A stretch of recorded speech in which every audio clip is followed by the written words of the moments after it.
Assalamualaikum warahmatullahi wabarakatuh. Bertemu lagi dengan kakak Love Violeta Larswati, mahasiswi dari UIN Antasari Banjarmasin, jurusan Teknik Biologi. Hari ini kita akan membahas materi keempat, yaitu tentang Monera. Sebelum memulai pelajaran pada hari ini, mari kita ucapkan basmalah. Bismillahirrohmanirrohim. Semoga apa yang kakak sampaikan dapat diterima dengan baik, amin. Dalam materi ini diharapkan kalian dapat mengetahui bagaimana ciri-ciri eubakteria dan archaebacteria, mengetahui bagaimana saja bentuk eubakteria dan archaebacteria, menyebutkan bagaimana cara hidupnya, dan juga dapat menyebutkan bagian-bagian struktur dari bakteri. Apa sih itu Monera? Pertama-tama kita akan membahas tentang ciri-ciri umum Monera. Yang pertama yaitu Monera merupakan sel prokariotik, di mana Monera tidak memiliki membran inti. Yang kedua, merupakan uniseluler. Uniseluler terdiri dari dua kata, yang pertama uni dan yang kedua seluler. Uni artinya tunggal atau satu, dan seluler yang berarti sel. Jadi dapat dikatakan bahwa Monera terdiri atas satu sel atau bersel tunggal. Yang ketiga yaitu Monera merupakan organisme mikroskopis, di mana Monera tidak dapat dilihat secara langsung, melainkan hanya dapat dilihat menggunakan mikroskop. Yang keempat, Monera hidupnya secara soliter atau berkoloni. Sebagian ada yang soliter dan sebagian ada yang berkoloni membentuk filamen, rantai, dan koloni lainnya. Kemudian yang kelima, Monera merupakan kosmopolitan, di mana mampu hidup di semua lingkungan yang ada di muka bumi. Yang terakhir yaitu Monera merupakan organisme ekstremofil, yaitu dapat hidup di tempat yang ekstrim. Selanjutnya, Monera dikelompokkan menjadi dua bagian, yaitu yang pertama archaebacteria, yang kedua ada eubakteria. Archaebacteria biasa juga disebut sebagai bakteri purba, sedangkan eubakteria sering disebut sebagai bakteri sejati atau bakteri modern. Di mana ada perbedaan antara keduanya, yaitu archaebacteria dinding selnya tidak mengandung peptidoglikan, sedangkan eubakteria dinding selnya mengandung peptidoglikan. Pertama-tama kita akan membahas tentang archaebacteria, di mana archaebacteria ini berasal dari bahasa Yunani yaitu archaeo, yang berarti kuno, yaitu kelompok bakteri yang dinding selnya tidak mengandung peptidoglikan, tetapi membran plasmanya mengandung lipid. Selanjutnya kita akan membahas tentang ciri-ciri archaebacteria. Yang pertama yaitu habitat hidupnya archaebacteria ini. Archaebacteria merupakan organisme ekstremofil, yaitu organisme yang dapat hidup di lingkungan yang ekstrim. Contohnya seperti kawah gunung berapi, laut mati, usus binatang, dan juga endapan lumpur. Kemudian selain habitat hidupnya yang ada di lingkungan ekstrim, ciri-ciri lain dari archaebacteria yaitu dinding selnya tidak mengandung peptidoglikan, tetapi mengandung lipoposakarida.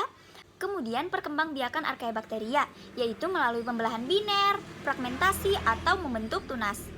Kemudian selanjutnya archaebacteria ini dapat diwarnai melalui pewarnaan gram. Kemudian bentuk dari archaebacteria ini ada yang bulat, spiral, batang, dan tidak beraturan. Untuk ukurannya, archaebacteria ini sangat bervariasi, yaitu antara 0,1 sampai 5 mikron. Kemudian archaebacteria juga merupakan organisme anaerob, yaitu organisme yang tidak memerlukan oksigen dalam proses metabolisme.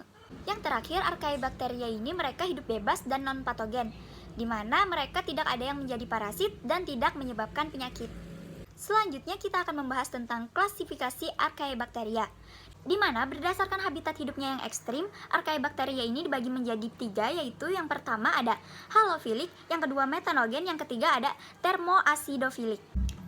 Kita akan membahas yang pertama yaitu halofilik. Bakteri halofilik adalah bakteri yang dapat hidup di lingkungan yang berkadar garam tinggi. Contohnya seperti Halobacterium sp.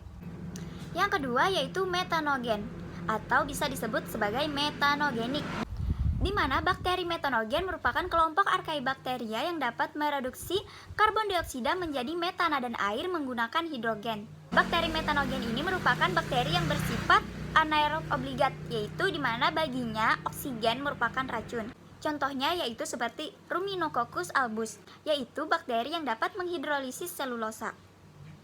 Yang terakhir yaitu termoasidofilik, di mana kelompok archaebacteria yang termasuk dalam termoasidofilik ini merupakan kelompok bakteri yang dapat hidup di suhu dan tingkat keasaman yang tinggi, yaitu seperti di kawah vulkanik dan mata air panas. Selanjutnya kita akan membahas tentang peranan archaebacteria. Seperti yang kakak sebutkan tadi bahwa archaebacteria ini merupakan bakteri yang tidak bersifat patogen atau tidak bersifat parasit. Jadi dapat dikatakan bahwa peranan Archaebacteria ini semuanya adalah bersifat positif.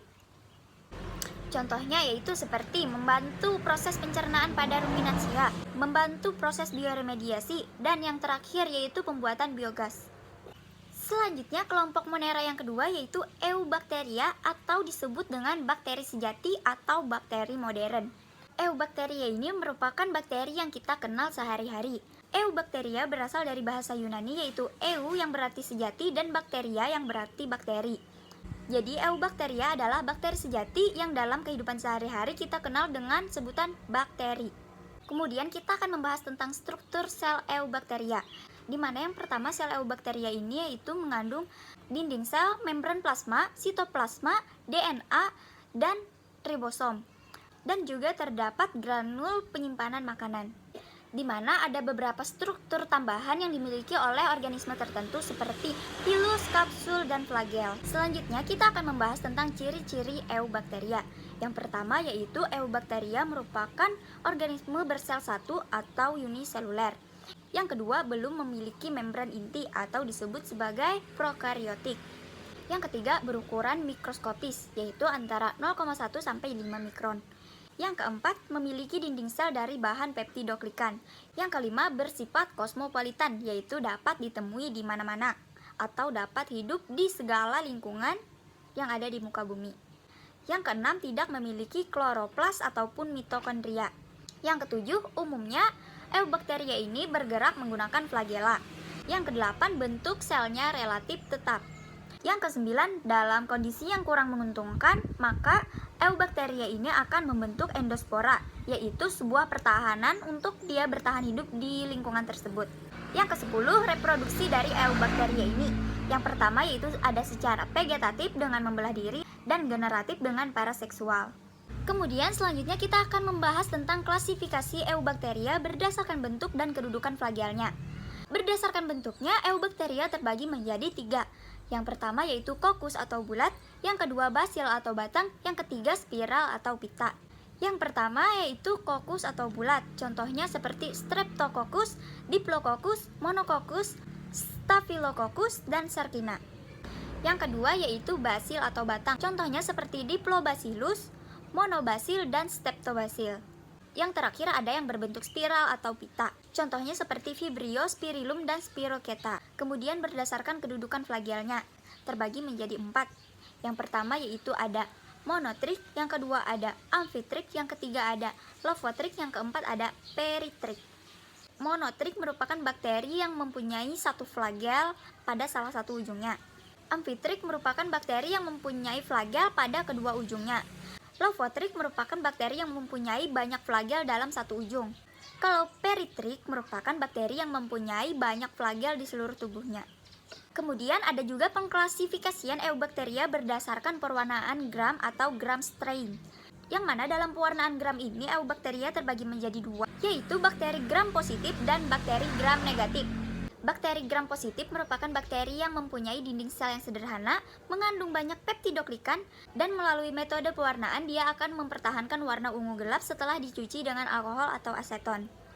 Bakteri gram negatif yaitu kebalikan dari bakteri gram positif, di mana bakteri gram negatif ini dinding selnya lebih kompleks, di mana melalui metode pewarnaan bakteri ini tidak mempertahankan zat warna metil ungu.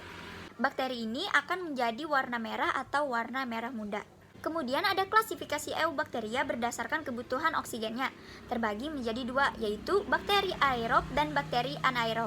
Pertama-tama kita akan membahas tentang bakteri aerob, yaitu bakteri yang memerlukan oksigen bebas untuk mendapatkan energi. Contohnya seperti Nitrosomonas. Yang kedua kita akan membahas tentang bakteri anaerob, yaitu bakteri yang tidak memerlukan oksigen bebas untuk mendapatkan energi. Kemudian bakteri anaerob ini terbagi menjadi 2 lagi, yaitu bakteri anaerob obligat dan bakteri anaerob fakultatif. Di mana bakteri anaerob obligat ini merupakan bakteri yang dapat hidup dalam lingkungan yang tanpa oksigen. Kemudian bakteri anaerob fakultatif merupakan bakteri yang dapat hidup di lingkungan yang tanpa ataupun ada oksigen. Selanjutnya ada klasifikasi Eubacteria berdasarkan cara memperoleh makanan. Terbagi menjadi 2, yaitu autotrop dan heterotrop. Bakteri autotrop merupakan bakteri yang dapat membuat makanannya sendiri dari bahan-bahan organik. Berdasarkan sumber energinya, bakteri autotrop dibagi menjadi 2, yaitu fotoautotrop dan kemoautotrop. Fotoautotrop yaitu sumber energinya berasal dari cahaya, sedangkan kemoautotrop sumber energinya berasal dari reaksi kimia. Kemudian ada bakteri heterotrop, yaitu bakteri yang tidak dapat membuat makanannya sendiri, melainkan memanfaatkan bahan organik dari organisme lain. Bakteri heterotrop dibagi menjadi dua, yaitu bakteri saprofit dan bakteri parasit. Bakteri saprofit yaitu bakteri yang mendapatkan makanannya dengan menguraikan sisa-sisa organisme lain. Sedangkan bakteri parasit merupakan bakteri yang mendapatkan makanannya dengan cara menjadi parasit dari organisme lain. Kemudian ada klasifikasi eubakteria berdasarkan suhu, terbagi menjadi tiga. Yang pertama yaitu termofil, yang kedua mesofil, dan yang ketiga sikropil. Termofil merupakan jenis bakteri yang dapat hidup di suhu yang sangat tinggi, yaitu sekitar 41-122 derajat Celcius. Kemudian ada bakteri mesofil, yaitu bakteri yang pertumbuhan optimalnya berada pada suhu sedang, yaitu antara 20-45 derajat Celcius. Kemudian yang terakhir ada bakteri sikropil, yaitu jenis bakteri yang dapat tumbuh dan bereproduksi pada suhu yang sangat dingin. Selanjutnya kita akan membahas tentang reproduksi eubakteria atau bakteri, di mana eubakteria ini bereproduksi secara seksual dan aseksual. Secara aseksual, bakteri bereproduksi dengan melakukan pembelahan biner, di mana sel induk akan memanjang, kemudian terjadi invaginasi sel dan distribusi bahan nukleus. Kemudian terbentuklah dinding sel dan kemudian terjadi pemisahan sel. Hal tersebut terjadi terus-menerus pada setiap sel.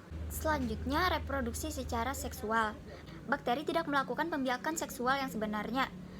Kenapa begitu? Karena tidak terjadi penyatuan alat kelamin oleh bakteri. Oleh karena itu, perkembangbiakan bakteri dengan cara ini dapat disebut dengan paraseksual. Di mana perkembangbiakan paraseksual oleh bakteri ini terbagi menjadi tiga, yaitu transformasi, konjugasi, dan transduksi. Transformasi yaitu pemindahan materi genetik atau DNA dari satu sel bakteri ke bakteri yang lain, di mana dalam proses ini tidak terjadi kontak langsung antara bakteri pemberi DNA dengan bakteri penerima DNA. Selanjutnya ada konjugasi, yaitu pertukaran materi genetik dengan cara membentuk suatu jembatan atau selubung untuk pertukaran materi genetik. Selanjutnya ada transduksi, di mana pemindahan DNA dari sel pemberi ke sel penerima itu melalui perantara virus. Yang terakhir kita akan membahas tentang peranan bakteri dalam kehidupan. Bakteri memiliki peranan yang menguntungkan maupun merugikan bagi kehidupan kita. Peranan menguntungkan dari bakteri contohnya seperti yaitu pembusukan makanan, pembuatan yogurt, nata de coco, dan keju. Sedangkan peranan merugikan dari bakteri yaitu dapat menimbulkan penyakit contohnya seperti tifus, kolera, dan influenza, dan masih banyak lagi. Sekian pembelajaran biologi dengan kakak tentang materi Monera. Semoga ilmu yang kita dapatkan bermanfaat. Sampai jumpa di lain materi. Wassalamualaikum warahmatullahi wabarakatuh.